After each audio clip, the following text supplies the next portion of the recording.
I am the Tofu Golem. Please enjoy the video. In this video, I will explain how to make Figma website responsive, updated. Start by defining common breakpoints and create frames for each viewport. Apply constraints and auto layout to anchor elements. Convert repeated elements into components with responsive variants. Use percent-based resizing and layout grids for consistent rhythm. Preview prototypes on device presets and iterate spacing and alignment until stable. Export specs and handoff notes for developers to implement. Use constraints and auto layout to build flexible layouts that respond to width changes. Set primary constraints on headers, images, and CTAs. Group elements and apply vertical or horizontal auto layout rules. Use padding and fixed spacing wisely.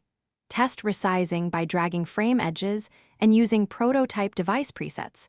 Build responsive components with variants for collapsed or expanded states. Document behavior in component properties for developers to implement seamlessly. Quick recommendation: if you are finding this video helpful, please subscribe and like to support the channel. Also, a short ad for a book I love, a book that can truly change how you think about money, The Simple Path to Wealth. Check the description for the link and any deals I found. Thanks for supporting the channel and helping me make more helpful videos. Now let's get back to the video. Establish a consistent grid system and column rules to maintain alignment across breakpoints. Use fixed gutters and fluid column widths. Set image fills to cover or contain as needed. Apply min and max sizes to prevent overflows. Create breakpoint-specific variants for navigation and layout shifts.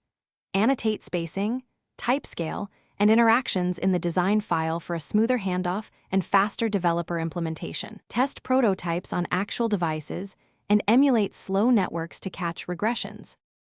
Thanks for watching. Consider subscribing if we helped you today.